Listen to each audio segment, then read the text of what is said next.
Welcome, dear listener, to episode 58. I'm James. I'm Mike, and we are Last to the party. We're gathered together once again to speak of nerdy goodness. Mike, what do we have for him this week? James. In the last week, a nerdvana has exploded at your local Cineplex. Laser blasts, spaceships, and lightsabers have caressed the screens and titillated the eyeballs. Tonight, we are bringing the dear listener a Last Jedi Spoilercast. I screwed up the name. That is that's sad and sacrilege, and I have Mike to go just screwed up the intro myself. that he wrote. Yay! Yeah, I'm sorry. Hashtag professional podcasters. Sweet! Hey, constant listener, just a reminder that if you're a big Star Wars fan, you might enjoy our rewritten series. For the first episodes and series of the rewritten series, Mike and I rewrote the Star Wars prequels from the ground up. You can hear those at the same podcast app you currently use, or just search episodes 26 through 30. Our Patreon supporters liked it a lot, so yeah, give it a listen, will ya? Another thing, guys, if you're a Star Wars fan, Star Wars The Last Jedi broke world records with a $226 million opening 2 days. 2 days of opening, that is they impressive. Made that much money. Impressive. So I know there's more than 12 of you who listen to this show and also like Star Wars. Share the episodes, would ya? That would be amazing. We don't know their spots. That's what helps us out the most. If you guys could share the episodes, we would greatly, greatly appreciate it. Now, Mike. Yeah, buddy. You may recall earlier in this week. Wait, before we start, how many times have you seen Star Wars as of right now? Today is December 21st. And on this Thursday, I've seen it twice so far. Okay. Myself as well. Okay. Awesome. I have also seen it 2 times. Once with my movie-going group. Y'all know who you are. The faithful Josh Patterson was also there in attendance. Excellent. Last Hello, to the party Josh. Goer. Hello, Josh. Hello, Josh. And I saw it with the missus and the Chitlins. There you go. We took them to go see it Excellent. as well. I saw my first viewing. I have a tradition with my kids where each opening weekend I see it with each sequential child. So the first one, my oldest got to see it. This time, my middle child, and episode 9, my youngest son will see it with me. So Sophia got to see it. The boys, one bought the other a Christmas gift in the form of a ticket. Hashtag, This is how I get past Dad's rule and see the movie anyway. And I allowed it because I got to go as well. So that's it's just okay. So nice. So yeah, so we both have seen it twice. I think that's very important, especially with this movie. Oh, exactly. Now, if you, dear listener, follow me on Facebook, which you totally should, and Mike as well, and the show as well, I posed the question, and I quote, for those of you who did not like Star Wars The Last Jedi, why? Now, we're going to answer that in just a second. We're going to put a fork in it and come back in a second. Now, a fork or a pen? Let's just do a harpoon. Let's just pick the obvious thing in the room. Harpoon it. Sure. Harpoon it. Now, bayonet. This is a spoiler cast in a minute, dear listener. Yes. So if you haven't seen it, we will give a review as usual, and then we'll bid you bye-bye so you can go hide unless you've seen it already, in which case, hey, stay for the discussion. Won't you? Go ahead, James. Yes. So spoilers, spoilers, spoilers, spoilers, spoilers, spoilers, spoilers, spoilers. And a partridge in a spoiler tree. Okay. There you go. We are not holding back at all. It's called a spoiler cast for a reason. Yeah, buddy. I don't want to see angry emails come in like, oh my God, I can't believe you told me that happened. Okay. I'm gonna tell you everything about the movie. So if you've not seen it, come back when you do. We would rather you wait than spoil this movie. Yes, we don't want to be that internet crowd. We want to be the internet crowd that's respectful and non-hatery and everything else. So James, exactly. What'd you think? Okay, so if we're gonna do a quickie view, so this is our quickie review. Okay, definitely go see it. Oh yes, this might be my new favorite Star Wars movie of all time. Yeah, I know it's my second. I can't. It is a great viewing. I love the movie. I don't think I can make it in my head better than Empire. Empire Okay. was quintessential, and it had to me more emotional resonance. But Last Jedi is amazing, and it's like number one, number two. It's like that close. So Right. Okay. still an amazing movie. I liked Fair it a lot. enough. I liked it a lot. And it's not a perfect movie. No. I haven't seen any Star Wars movie that is a perfect movie. Okay. No movie is a perfect movie. Exactly, and that's actually what I was And- going to say. Thank you for bringing that up. I don't understand this group of people. I posted something the very next day. I saw it for the first time Thursday the 14th. Yes.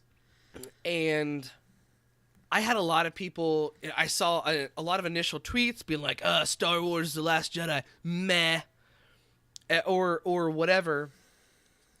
And I don't understand that mentality. I think a lot of people's complaint about The Force Awakens is that it was too much like Star Wars A New Hope. So Yep. now we get something completely different, and people are complaining about it. Sorry. And not my even- quickie review.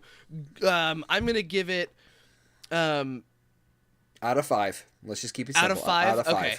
Okay, so out of 5, I'm going to give it a 4.8 grilled porgs out of 5. Excellent. Yeah. 4.8 I'm grilled laughing porgs. because A, great topical reference, and B, Sophia makes that face at me now just because reasons. She's just, the weeping, the quivering chin, she does that to me at random now, so that's why Is that's it so funny. weird that I think that would make them taste better? Yeah, no, I know you, so no. If they But were anyone sad else when would be they like, died? dude, you gotta get your priorities straight. I will say a 4.5 because I was 9/10 satisfied with this movie. There was only a couple times where I was like, what? But it didn't ruin my enjoyment of the movie. So definitely see this in the theaters. The sound quality will be better. The crispness will be better. Crispness of the film will be better. The Christmas will be better if you see it there too. Let's just be honest. But Well, definitely yeah, go see this movie. don't get it twisted, dear listener. I do have complaints about this movie. Is there a But movie they- that you don't have complaints about? Well, no, I'm an American. Well, there you go. Yeah, Dissatisfaction's our I'm not credo, saying dang it's it. perfect. I definitely I have things that rubbed me kind of the wrong way during this movie. Yeah, I but- still think it's fantastic. Yes. Okay, with that being said, let last spoilers begin. If you're Okay. not here for spoilers, go away. We love you, dear listener. If you have to leave, we understand. Please come back after you've seen Star Wars. 3, Yep. 2, 1. Welcome back. So glad you saw Star Wars. Okay, so let's just start off with the fact that they started the audience off with the alert that this movie was going to be different with Poe Dameron's phone call to General Hux. I think that was a great setup to, okay, brace yourself. We're going on a ride. Time out. So let's start off with the fact that this is the first Star Wars movie in history that picks up directly after Yes. the one before it. And I mean, Yes. what, a couple of hours? I would say, no, I would say a couple of days max. It's like 3 to 5 days after that initial thing, they've tracked the fighters back to this base, and now it's time to wreck stuff. That was It the can't feeling be I got. because Rey's storyline Oh, right. is her handing Luke the lightsaber. Yeah, so I guess it would have to be a couple hours. I didn't think that through very well. Yeah, you're absolutely right. Yes, a couple hours, indeed. So I do want to give out a little bit of props just real quick. My wife might be the only person in the country, in the world maybe, Yes, I that will agree called with the that. fact that when Rey hands Luke, I call it Excalibur. It's the Skywalker lightsaber of fame. Skywalker family lightsaber. Yeah, I call it Exhandiber, because The detacher. if you're holding it, you're not gonna die, but you're probably gonna lose a digit or 5. Yeah, we really should just call it the practice saber because everyone gets messed up in practice, including Skywalkers. So she hands Luke the lightsaber. Luke looks at it and then hucks it over his shoulder and goes meh, and like walks off. He does like the Oscar the Grouch. It's like And my wife is she's the like, only wait a person- minute, what? And I he doesn't. know. She doesn't whether go retrieve the lightsaber or go after the Jedi Master, which is Yeah. that's not the best first meeting ever. And No. yeah, but Seriously, I still quote that. Okay, I'll hold. Yeah. Oh my gosh. Because I thought, okay, is this going to get annoying? No, it did not. It did Yeah, not I saw get it the annoying. second time.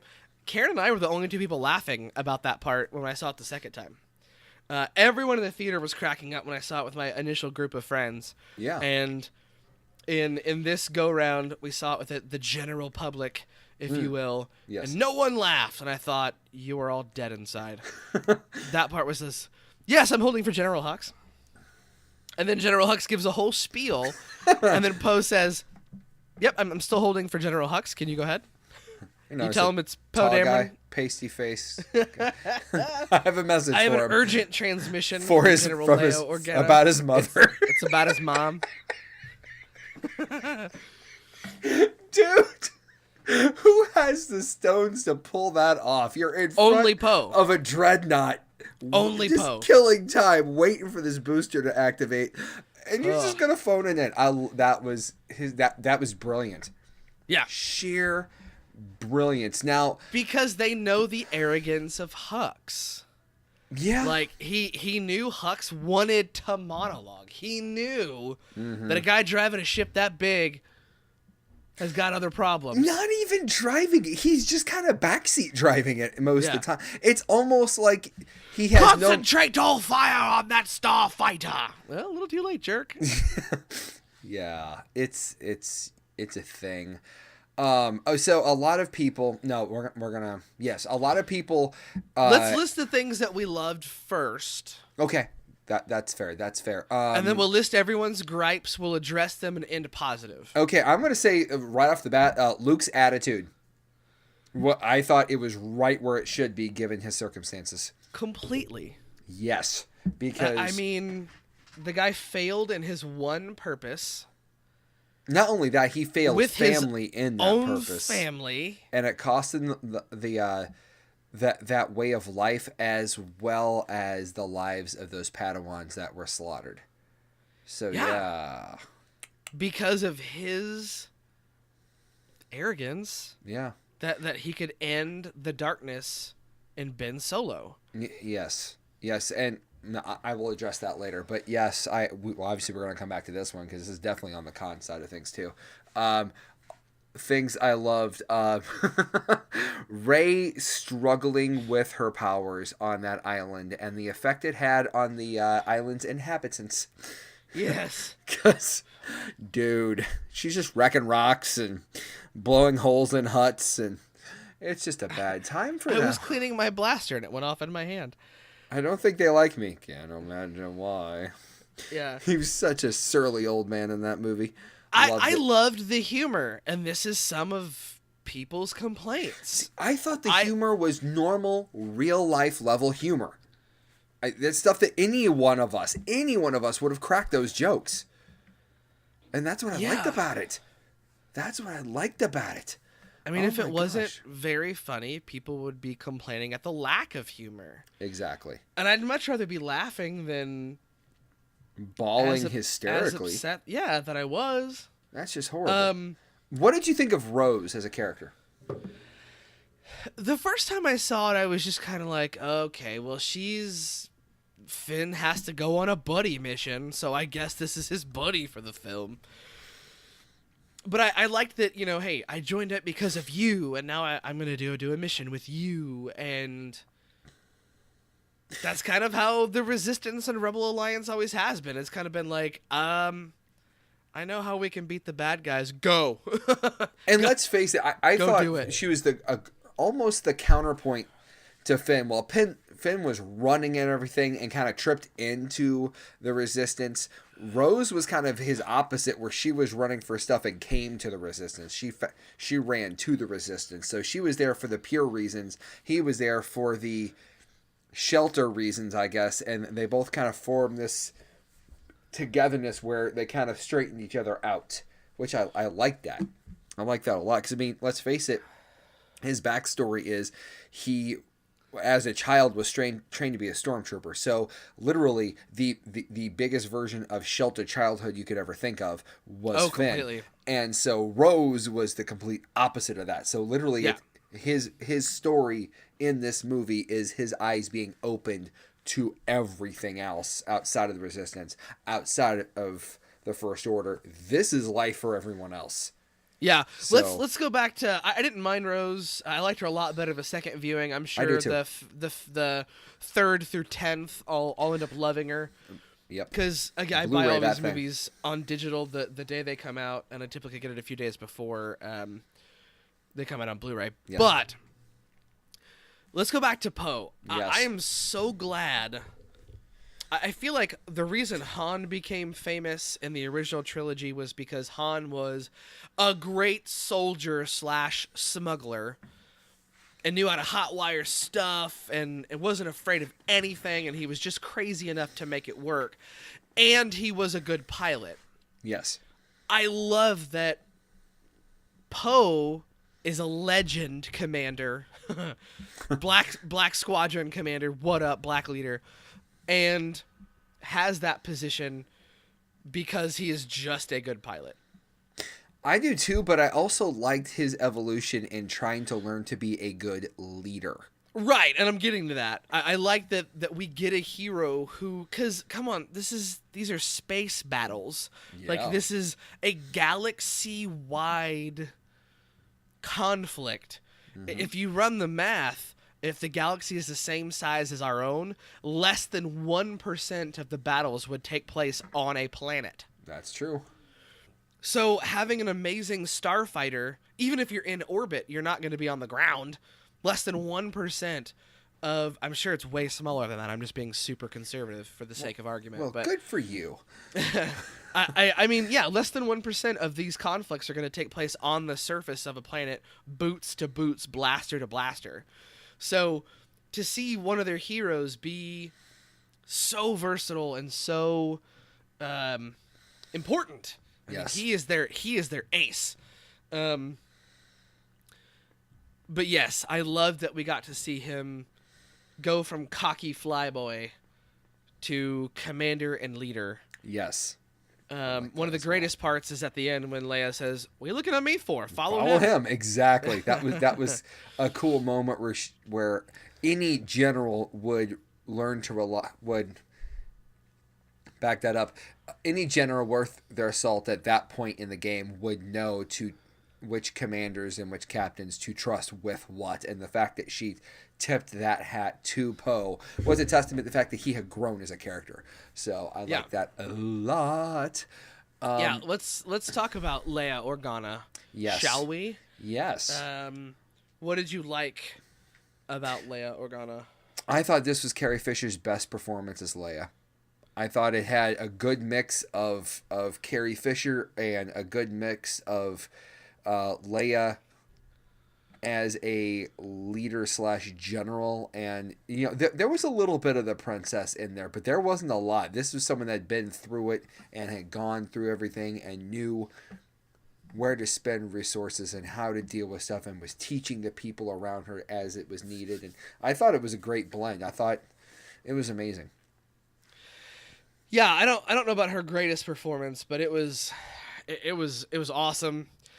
I definitely liked. I felt like in The Force Awakens she was really trying to get back into the character, and I feel like I don't think they gave her a lot to work with. They didn't, but I feel like in this movie she just cut the crap and she was just Carrie Fisher, and that is Princess Leia. Uh-huh. I feel like Robert Downey Jr. is Tony Stark. I feel like Carrie Fisher was Leia Organa. That very well could be. Just cocky and headstrong, yet intelligent. And one of my favorite lines in the whole movie is when when Finn turns to Poe, or vice versa. I don't really remember. Mm-hmm. And they're like, "The galaxy believes in Leia Organa. They will come." Yeah, it's Finn saying it, and I'm just like, of course they would. Of course they would believe in her. Of course. Why wouldn't they? Yeah, she's proven herself several thousand times. Yeah. She's the only reason that there was a republic to get blown up in the first movie. Can we talk about Kylo Ben Solo? Kylo Ben Solo's dealing with stuff. Kylo Solo? Kylo Solo, Ren Solo, something. Yes. Something. Ren. It's like he was playing Scrabble one night, and he's like, Kylo Ren. I should remember that. Yeah. Yeah, so let's talk about him. Liked him a whole lot more outside of the mask. I didn't know that I would, but you can't understand what he's saying when he's in it. Sometimes. That's true. I think Poe ruined that for me in the first movie of this trilogy. Yeah. He's like, I can't hear you when you talk like that. Can you take that thing? That was great. That was great. Yeah, I feel like the evolution of his character from whiny little turd face to supreme... I have so much more respect for him as a character after that duel. Yeah. Oh my god. Did you... Okay, so we're just talking likes. Yeah. Let's finish with likes, and then let's move on to story points, and then we'll go negative. We gotta hurry. We're already 20 minutes in. Okay, so Rey. We haven't talked about Rey yet. How have we not talked about Rey yet? Because she has... It's weird that she has the least amount of character evolution, but she has the most amount of power evolution in this movie. Yeah. And she didn't really do much. It was mainly philosophical. I have a theory about that. Oh, here we go with James's theories. What's up? This episode of James's Theory is brought to you by Maker's Mark 46. No, I think that Rey has a new force power we've never seen before. Force wedgie, we've seen that before. I use it on my kids all the time. Created out of necessity by the light side of the force. I think she is a force chameleon. I think once she sees something done, she can do it. Okay. Give an example. Luke said lifting rocks. He put the idea in her head, and boom, she can do it. She saw how Kylo swung his lightsaber, and you saw her put her lightsaber in reverse grip just out of funsies. I think the Force kind of feeds her and controls her actions because they know that she has such balance within her. And I think that's what The Last Jedi refers to, is that Luke kind of is going to be the last Jedi. I feel like Ben is evil, trying to be good, and Rey is a light side user who doesn't really fear the dark side and kind of channels it sometimes to get done what she needs to get done. Kind of like the original users of the Force in the Path of the Jedi storyline way back with Dark Horse, where the original users of the Force were basically responding to the pull of the planet through instinct, both good and bad. So it wasn't so much about abstaining from evil. It was about using those feelings, but still coming across in a logical and peaceful manner. I think that's going to be Rey. I think Rey and Kylo are throwbacks to how original Force users use the Force. They're neither light nor dark. They're not gray either. They're just fully in balance. Whatever they need to be, they will be. And it's not a malicious thing. It's not a, evil thing. Oh, I wish Ben had turned. See, I'm glad he did. I thought it was too early for him to turn, because what would be next? I mean, there's no way that Hux would stand up against both of them with the Resistance. No. That would be crazy banana pants. Okay. That's not happening. Okay, let's get to story points, dude. No, Finn. It's good that he's got something to fight for. It's good that I don't think a lot happened. Like, he did a lot of things, but I don't think a lot really developed for him. I think his eyes opened a lot about the world, like you said. True, but other than observing, he didn't really come to a lot of conclusions other than getting a reason to fight. That's just my thought on it, honestly. He does have the best line in the movie, though. Which one? When Phasma says, "You're scum," and he says, "Rebel scum." That's true. That's right. That's true. That is true.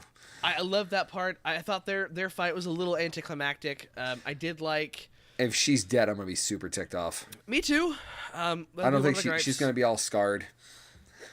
Yeah, her armor is going to be black shiny instead of... It's going to be fireplace tainted. It's going to be... It's from the suit. I think...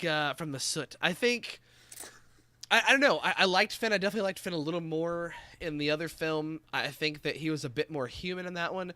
However, I think he is learning what it means to be a rebel. It's not. I mean, you saw it on the speeder on Crate. He was ready to die for a chance at victory. That's not resistance thinking. That's not rebellion thinking. No. That's first order thinking. That's empire thinking. That's good point. For the empire. And I feel like at that moment when Rose, if nothing else, served the purpose of checking him out of the way. Yeah. Being a bumper car buddy. Bink. Yeah. We fight for what we love, not fight against what we hate. I think that's probably one of the coolest lines in this movie. Who are we leaving out? Chewbacca. That was one thing that you could say. I mean, when he was there, he was spot on. But really, in the story, there wasn't a lot for him to do.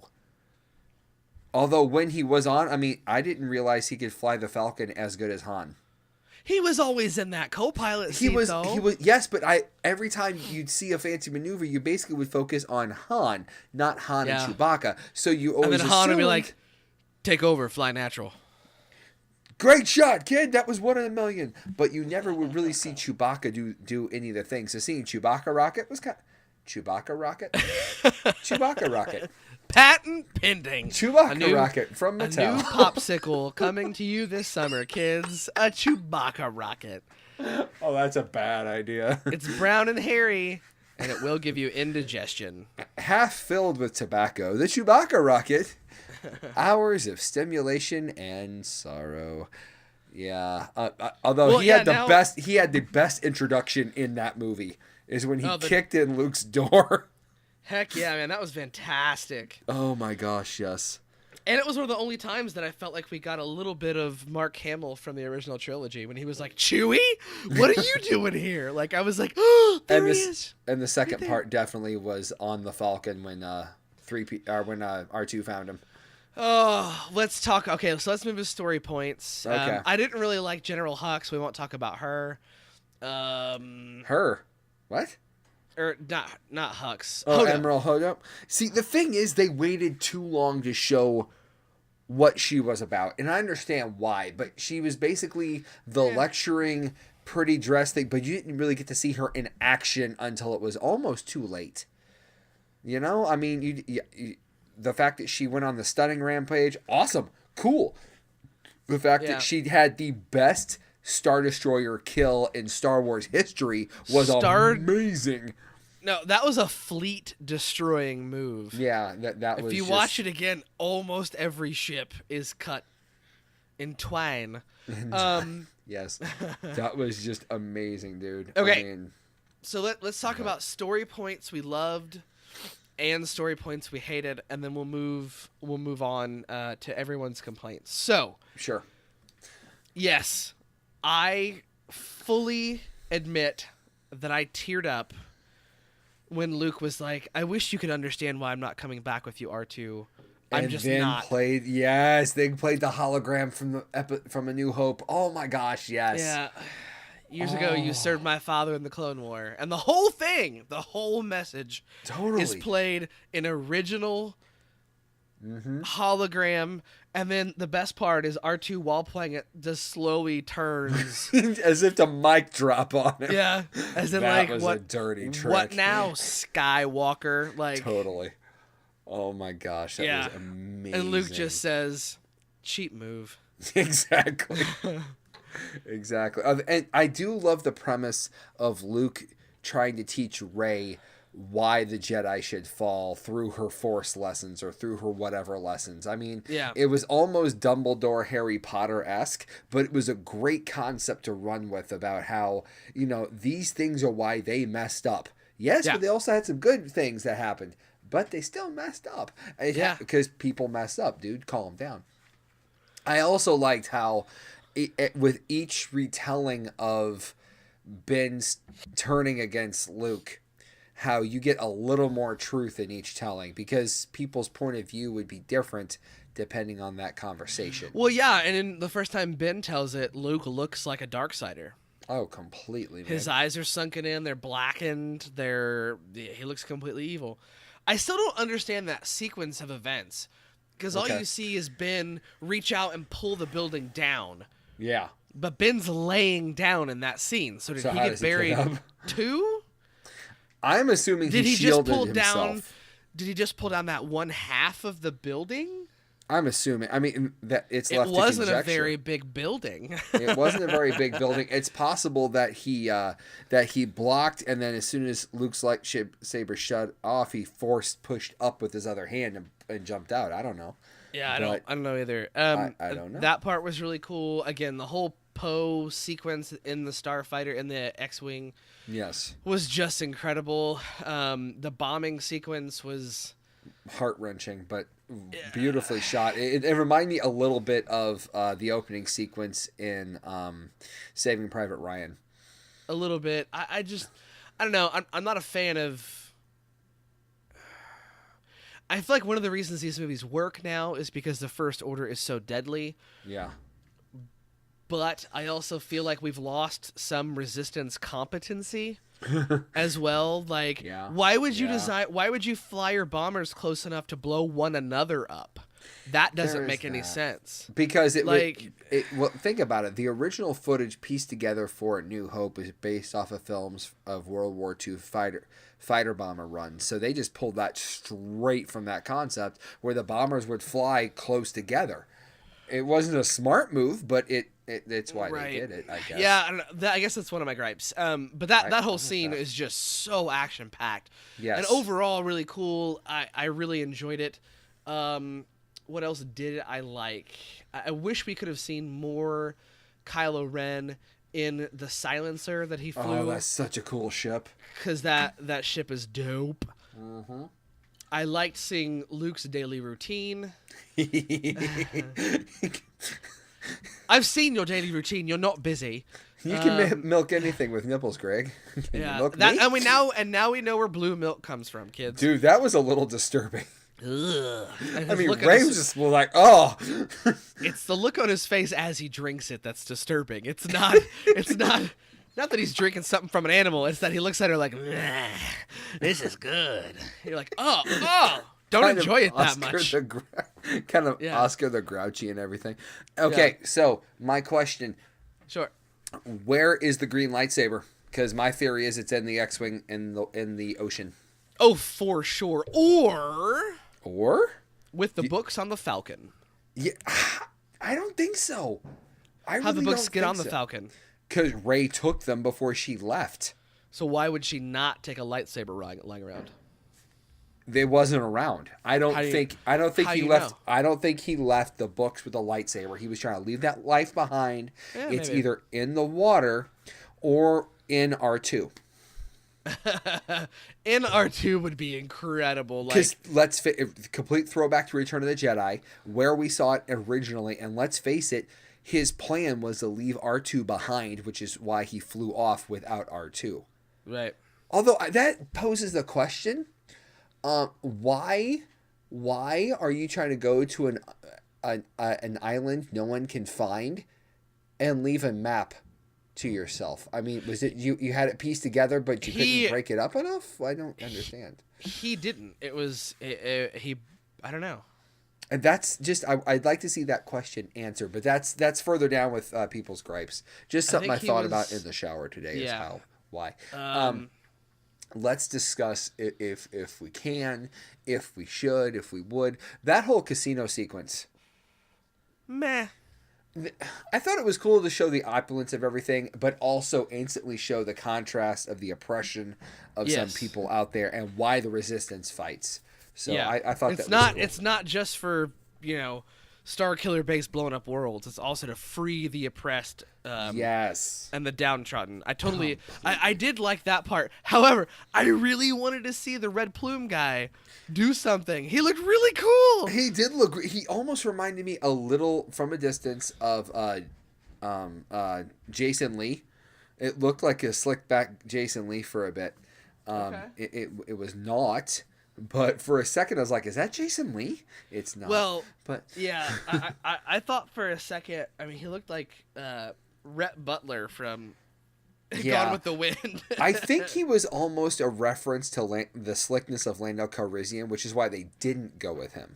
I mean, I just wanted to see somebody fight that was, quote, a poet with a blaster. There is that. I forgot What about would that that reference. have looked like? Most likely he would have shot a few things and then recited the sonnets. I don't know. Yeah. But that's my thought. He would have shot only stormtroopers in the left Achilles tendon. Howie, that would tingle a lot. What Yeah. else did I like? I really liked the use of creatures and animals. Now we know that George Lucas will never come back from the grave and remake these movies to add more creatures. Yes. They're already there. Yes. I hated the Porgs, though. Ugh. Really? Shut up. Yes. Ugh. I did call the fact that Chewbacca would inadvertently wipe down a Falcon window with a Porg, because Yes. that happened inadvertently. So, Yes, that part was great. That's probably the only part I laughed at them, unless Chewie was trying to eat one, and I was like, Oh, come on. The fact that we get that the Porgs basically did what Luke Skywalker did when he first got his dad's lightsaber, was look down the barrel, and you were thinking, please don't turn that on. And that's what the Porgs were doing? Yeah, no. In the first screening, I was like, come on. Damn it. Light. No. Oh, come on. No. Oh, how great was the kill against Snoke's guard, where Ben catches the saber and then ignites it over his shoulder. Yes, that is so. That was so amazing. Oh, that whole fight was just Oh yeah. awesome. Catches it, reverse hand it, and slices the dude's knees before cutting his head off. I'm like, Rey, you're a beast. Yeah, dude, she lets it go, grabs it reverse grip, and then like samurai like swipes left to right and then right to left and then left to right. Oh, Yes. so cool. And Which then, again, oh my gosh, Ben taking a play from Papa Anakin's book and using the lightsaber and the bow staff together and just going to town on the dude. yeah. That was awesome. I was like, I love me some Ben Solo all of a sudden. Yeah, I wasn't wild about his like starting stance with like his saber like back at almost his Extended. 5 o'clock position. No, wait, are we talking about like behind him or extended like he's looking down the barrel of a blade? No, I liked the down the barrel of the blade stance. Yes. I thought that was appropriate for the weapon style that he chooses. If you look at like broadsword fighting stances, That's what they're he's either doing, yes. in a high falcon stance, which is above the head, or they're pointed straight so that you can use the girth of the blade to block things at a downward angle. Anyway, Yes.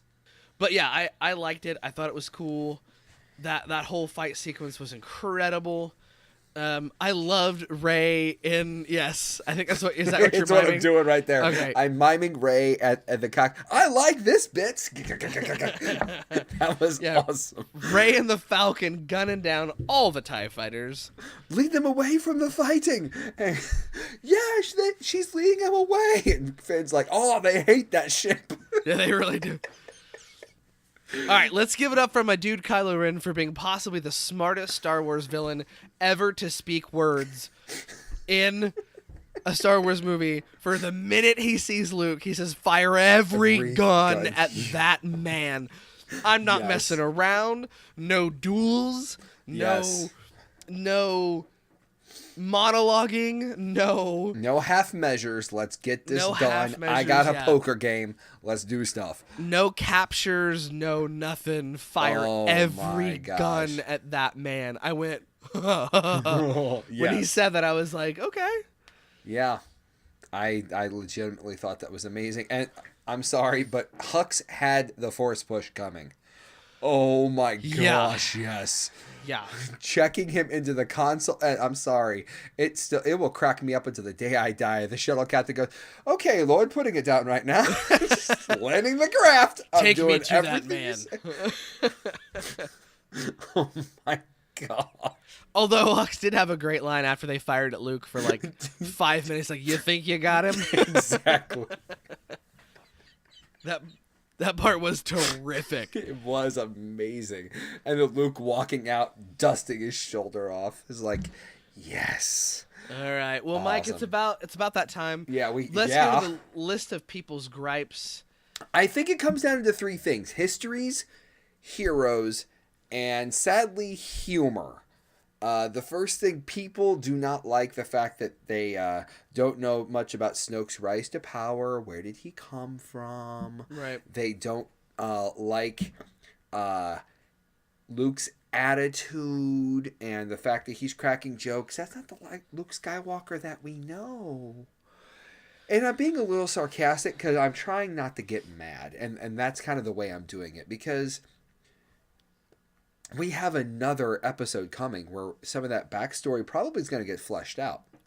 We have questions that need to be answered anyway.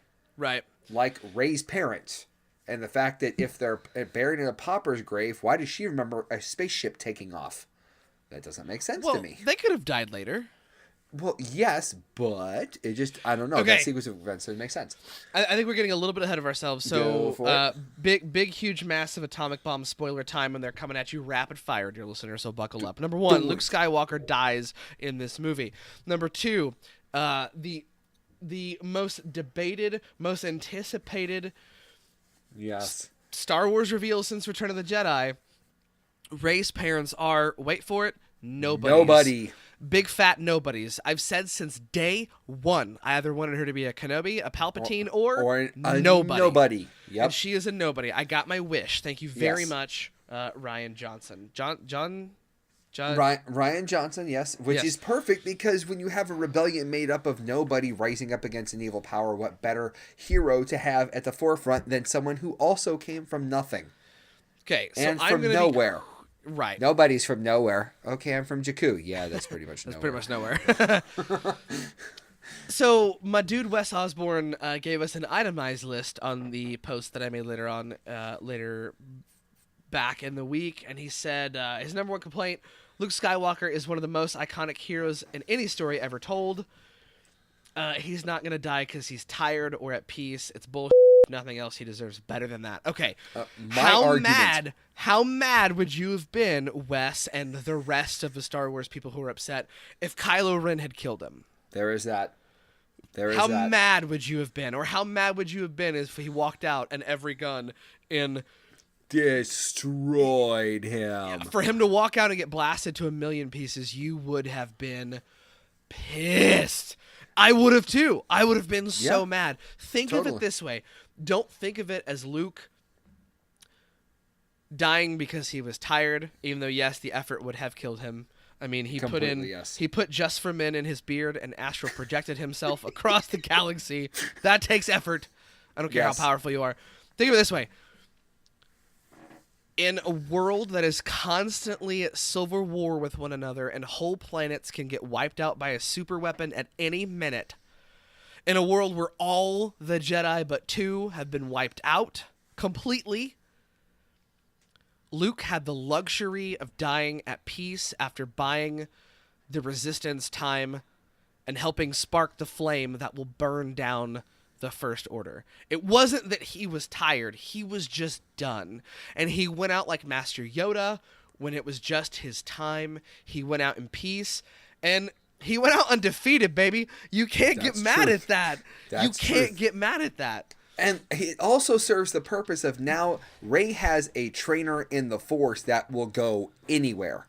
Yeah, she has the laptop of Force trainers. Exactly. I mean, and let's face it, can we give a hand clap to Yoda's appearance in The Last Jedi? See, the thing I never saw coming. No, I didn't either. And a lot of people were like, groany groan, when he came on screen during the second viewing. Well, bite me, McBite me. I'm sorry. That was awesome. That was old school goodness of the finest order. We haven't seen him since the end of Return of the Jedi. It's been like 40 years since we've seen or heard from Yoda. If he's immortal in the Force, where the hell has he been this whole time? I love that we got to see him. I love that you got to see him hit Luke in the head with a cane. With a stick. Yes. Yeah. And burn down a tree. That was awesome. Let's give Yoda some props for snapping his fingers and pointing his finger and bringing down a bolt of lightning from heaven to burn down a tree. Thor's got some competition. Every Sith ever has a competition. My homeboy wasn't even alive when he did it. Okay. Yeah. But a lot of people are like, oh, it's just fan service. Well, if they didn't have any fan service, you'd about that too. I don't understand people's hatred of this movie. Okay, number 2. On Wes's list, which I think is the best list of complaints that I've seen since the movie came out. At least the most coherent. Yes. Oh, yes. And trust me, Wes is a good friend of mine that works at Supplement Superstores. My fitness company has become a near and dear friend to me, so I'm glad that we were able to discuss this in a good manner. Leia had a perfect out, and then all of a sudden, she becomes a master of the Force and flew through space back into the ship after being blown up. I know Leia is Force sensitive, and Luke has shown her a thing or two, but come on, buddy. She's not that strong. Second problem, it pushes Kylo further towards the dark side, which he watches his mother die. He kills his mom and his dad. Third thing wrong with that scene. Now what? Carrie Fisher is dead, so how are you going to write that now? Okay, first of all, Space Leia was kind of weird for me too, but I accepted it, if only to show that she still has a sensitivity to the Force. That way later when she feels Luke dies, it's legit, you understand it. Secondly, I don't think it pushes Kylo closer to the dark side. I think it shows how conflicted he is, the fact that not only did he not pull the trigger himself, that he gets mad at the other guys who launched the missiles that caused the explosion in the first place. Yeah. And I get where you're coming from, but they shot this movie in its entirety, and then she was flying home and passed. Right. Why would you waste that performance on, well, she's dead, I guess we have to form a death around this? Right. No, you don't. And the owner of my gym, King Owens, I think has a great way to open the next film. Mike doesn't totally agree with it, but I think it's a start at least. This is one of the few scenes that I was like, what now? After I saw it, during the first screening of the movie, I was like, oh, Leia. Like, yes, me too. Me too. But does this come as that much of a surprise?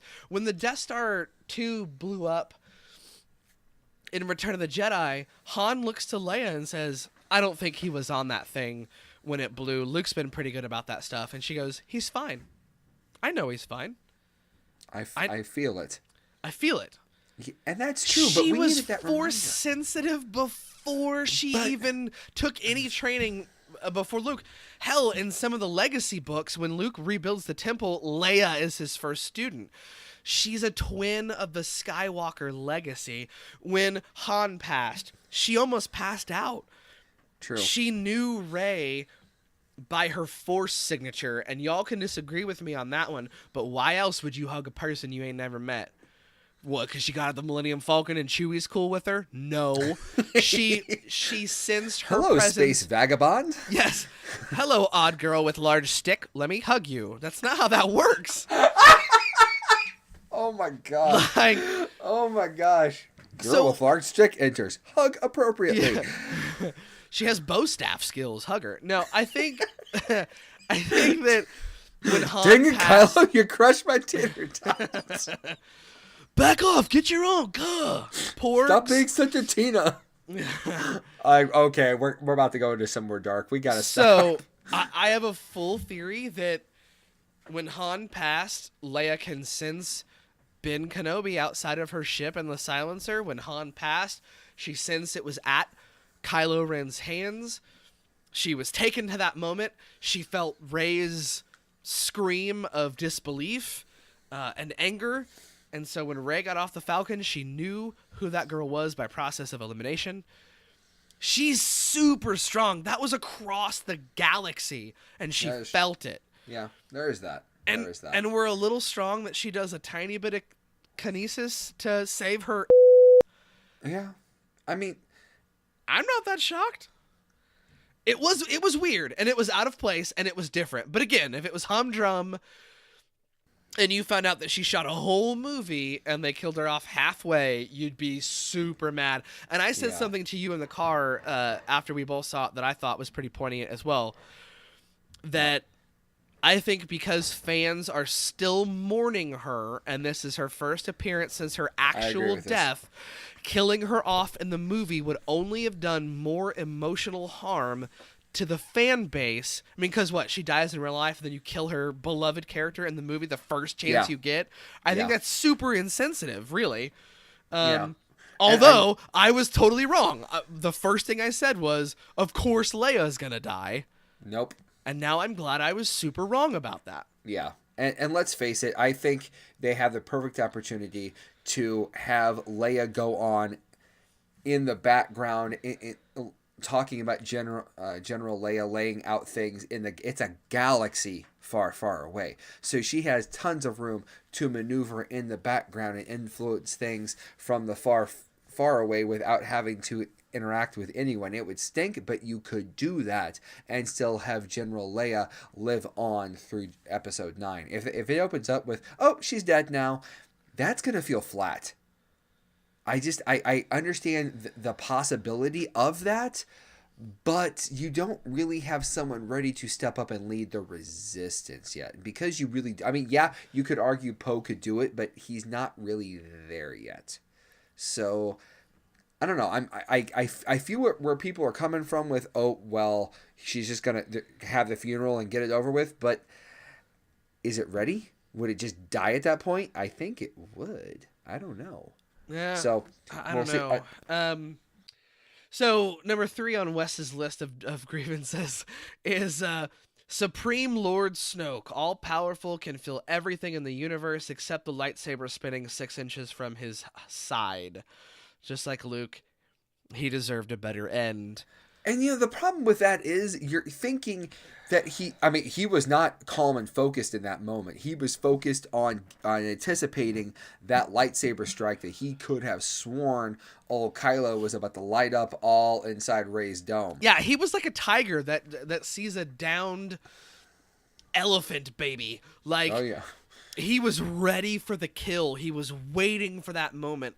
And again, the Sith's downfall has always been their bloodlust. It's always been their arrogance and their power. And every time and let's face it, earlier when Kylo tried to charge him and got knocked flat on his face, when Rey tried to charge and got like suspended in midair like a puppet, if you tried to brute force Snoke, you were going to lose. So it made sense to me that a subtle maneuver was going to work. That telekinesis lightning joint attack was incredible. Yes. I still almost missed it the second time I watched it. Yeah. I still think he ricocheted that off the floor. He did. I saw it. Ricocheted off the floor, tripped him up, and then he pushed him aside. It's like, oh, so cool. Gosh. And let's talk about Snoke's death for just a second, and we'll move on further down the list. I think it absolutely needed to happen. This is a story about 2 incredibly Force-sensitive heroes who are on the hero's journey. In the hero's journey, or Dark Side Knights of Ren leader Kylo Ren journey, the mentor must die. Yes. For the evolution of that character to be complete. For those of you who are really mad that Snoke died, how much more mad would you be if he ended up just being another Palpatine clone with different powers and a gold suit? And then there is that. I had to sneak it in. And then you have Vader 2.0 and Palpatine 2.0. And then what would your complaint be? Oh, it's too much like Return of the Jedi and Empire Strikes Back. So of course we had to kill him. Yes. And I think this is really kind of the only way you could do it where it would mean something. If he died in the General Hodo light speed ramming, that we'll call it.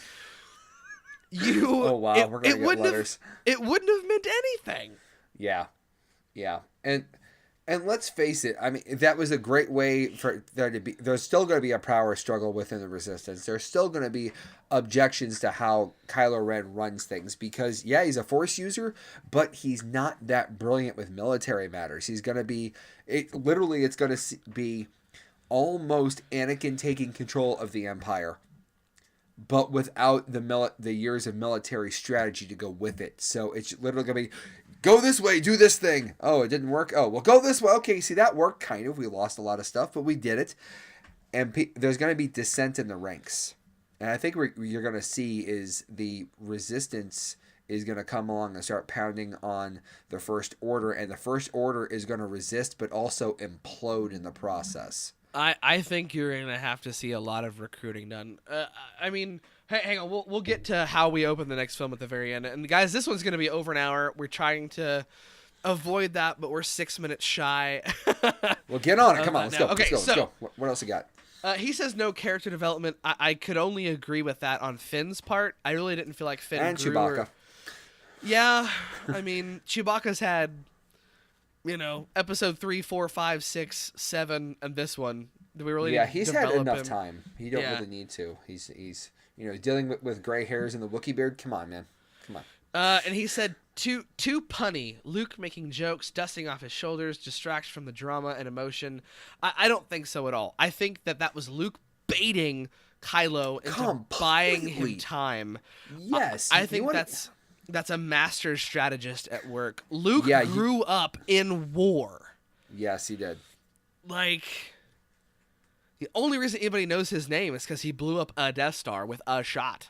Yes. And let's face it, if you want to get shticky and punny, go see a Marvel movie, because that's what all they've been doing lately is doing that. This was more real life humor, I thought. It was different. I thought it was applied in moments that everyone would probably launch a joke at in times when they are difficult, when they are uncomfortable, because that is life.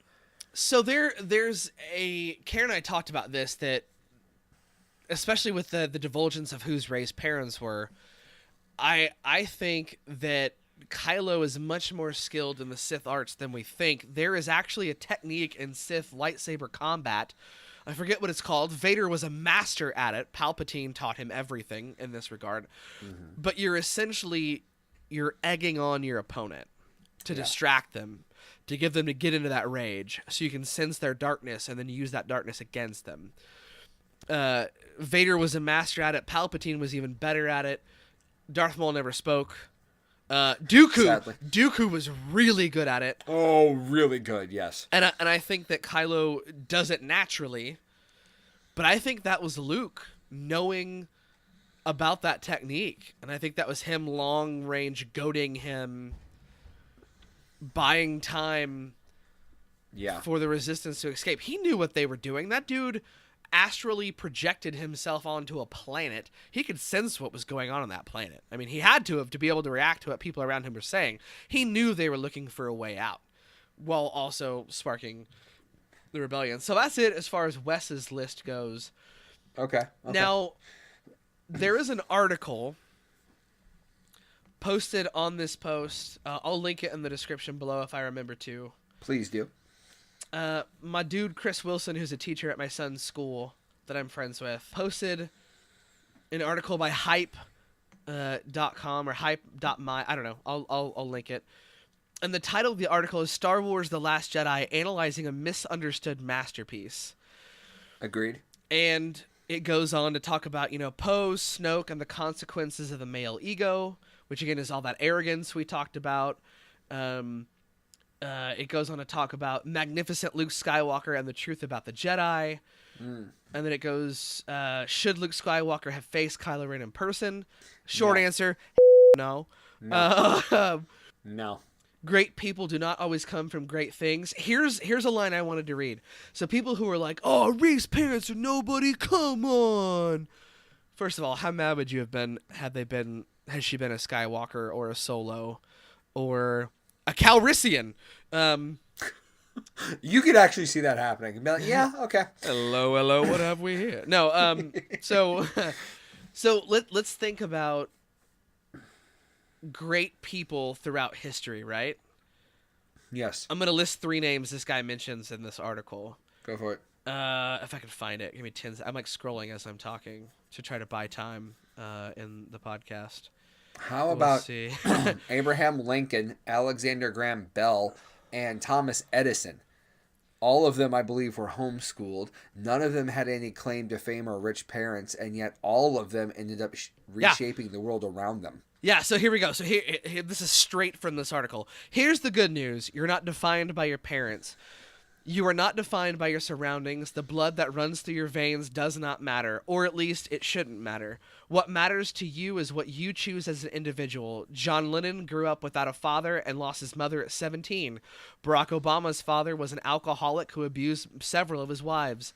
Martin Luther King cheated on his wife. Mahatma Gandhi was a noted horrible father to his children. Those are some of the biggest names in history, and they have horrible, if not uneventful pasts. Like, it's a story of us, and that's what always made Star Wars so incredible. And this goes on and on and on. I won't go, but another theme this talks about, let the past burn, let the past die. These are transition films. And sure, we want to see Luke light his lightsaber, cut all the legs off the walkers, kill Kylo Ren, wipe out the whole First Order with a Jedi mind trick.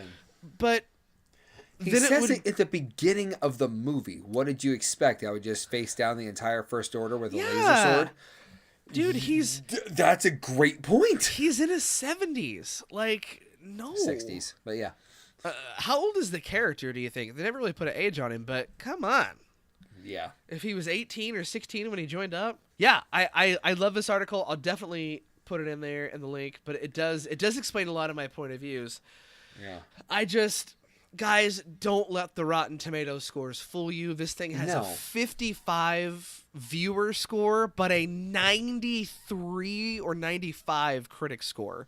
And this is the one time I will agree. There's few times I agree with the critics. Yeah. This is one of them. This movie is fantastic. It's great. A lot of people are like, meh.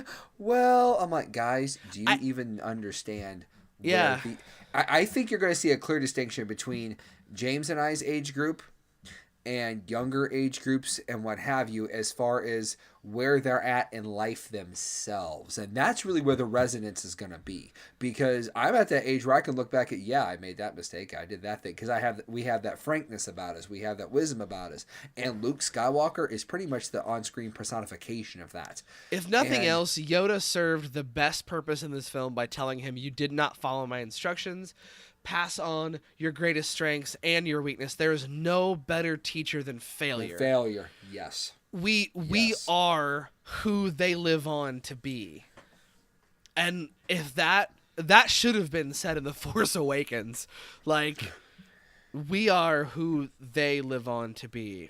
And man, I think these three films, as viewed as one movie, will be amazing. An utter masterpiece of our time, unless J.J. Abrams does a Return of the Jedi clone, and then we'll be pissed. But I mean, I don't think that's going to be the case. Now that everything's on the open and running, he's not going to go there.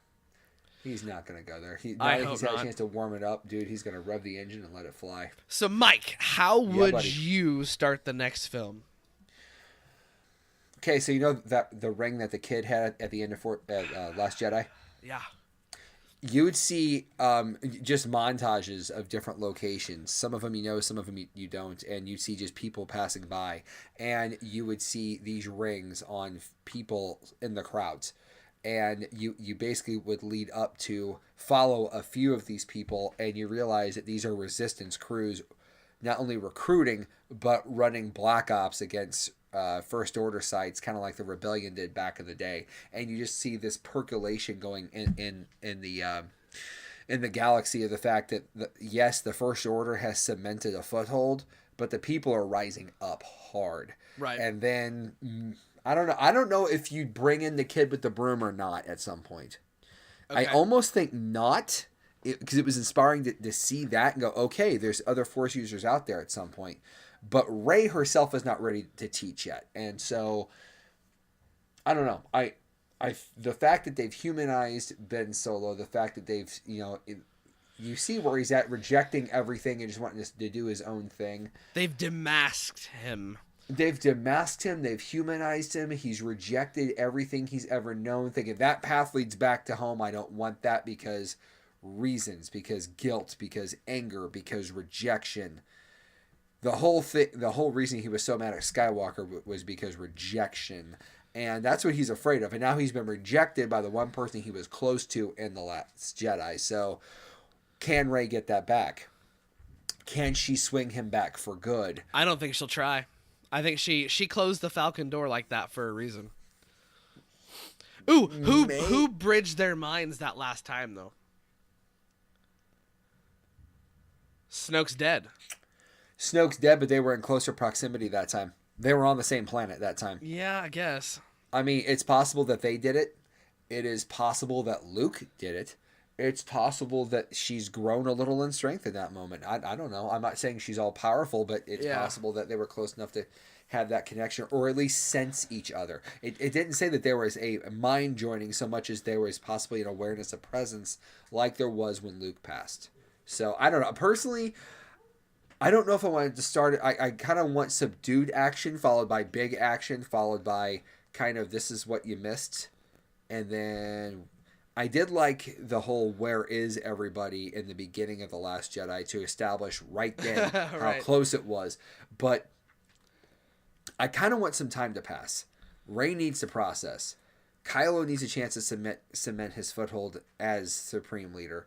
And really, we don't know what the the First Order, where it came from, what its power base is. If it's just straight military, how is it going to govern everything? There's got to be some sort of power base that we as the viewer don't understand about this world yet.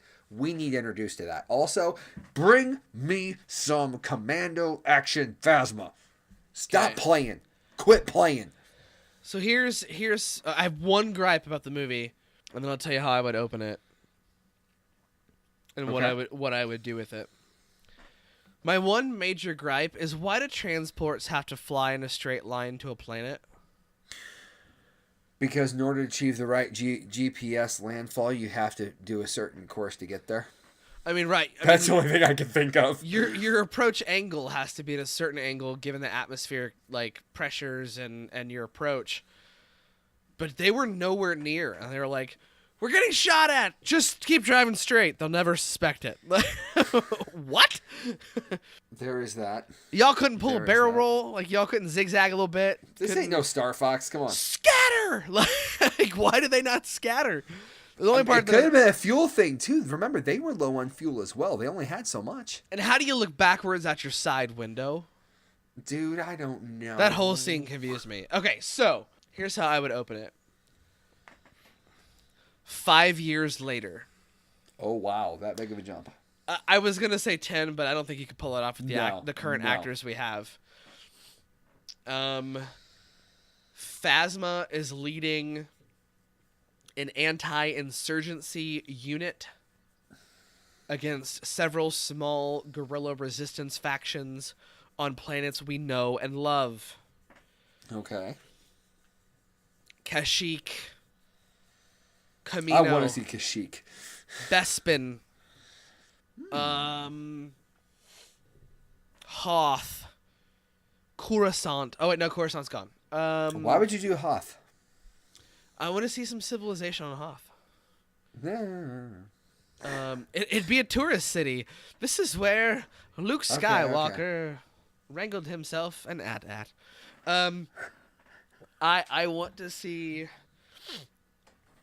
Rey training with Force Ghost Luke. And possibly Yoda. Let me finish. Dude! Force Ghost Luke teaching her the folly of the Jedi. He says, "Okay, you're free from me. Go on." And she goes to the meditation rock where Luke passed. She grabs his robe. She puts it on because she likes to put on old stuff, right? We saw that in the first movie. She's a scavenger, you know. Right, she is still a scavenger. She has a necklace of porg bones. She puts Chewie's just like lined with them. Little porg skulls as on like a necklace. I'm the ruler of porgs. So she sits down on the meditation rock. She puts on Luke's hood, and like Yoda appears in like full meditation Yoda in front of her, and he teaches her the meditation and force manipulation. No, first she screams because she hasn't met him yet. Well, this is 5 years later. Of Point, course she's met him. Point. Yeah. And then she goes and she learns blade work from Ghost Ewan McGregor. And then she goes and learns lightsaber building from Ghost Mace Windu. Ooh. And what color? That's it. That's what we end on. What color is her blade? I think it's only... Does she get the green one or does she get another one? I think she's something completely different. So she needs to have a yellow blade. I was going to say that would be interesting. Yeah, I think the resistance has a new general or someone that we saw has been promoted. Finn is right there, though, and he does make most of the missions and does a lot of the flying. Yep. Finn is leading ground forces. Phasma's there. I think the Rose first is technical support. Yeah, Rose is running. Rose has turned into Oracle. Let's face it. I think Rose needs to be in Demolitions. That could be cool, right? Yeah. I think could be. They've got several bases, and one of their operations is to bring everybody to one central location that's hidden. Yeah. And we see Hux die. We see Phasma die. I don't think we kill off Kylo, though. I don't think we kill off Kylo or Rey. I think it basically comes to a... Daisy Ridley said only 3 films, but this is Disney money now. Matter. This is Disney money now. It's Disney money, but it's also the fact that she doesn't want to live the rest of her career under that shadow. And I respect that. I mean, you could have the end of this and the beginning of an order and then carry on with someone else's adventures later. That's completely cool. I mean, I honestly, I would like to see her at the end of this film, like, teaching people how to just be good with the Force, because she's just good with it. Yeah, you know what I mean? Like, it would be nice to have her talking to Broom Kid. Yeah, at the end of the film, that would be cool. Yeah, and just teaching him how to calm himself. You know, you want to be a Jedi. Okay. Yeah. All right, dear listener, we're gonna wrap it up because people are trying to intrude, and we need to. Oh my gosh, we could talk about this for another 2 hours. Go see the movie. Go see the movie. Go check us out on Twitter and Facebook and everything. That was entertaining. Okay, well, thank you so much for checking us out. Make sure you share the episode. If you want to support us more, you can always hit us up on Patreon. Just search Last to the Party. And you take care, good listener. We'll check you next time. Same bat time, same bat channel for Last to the Party. I've been Mike. I've been James. And this has been Last to the Party. I don't know why I did that, but I wanted to. Take care, guys. Bye.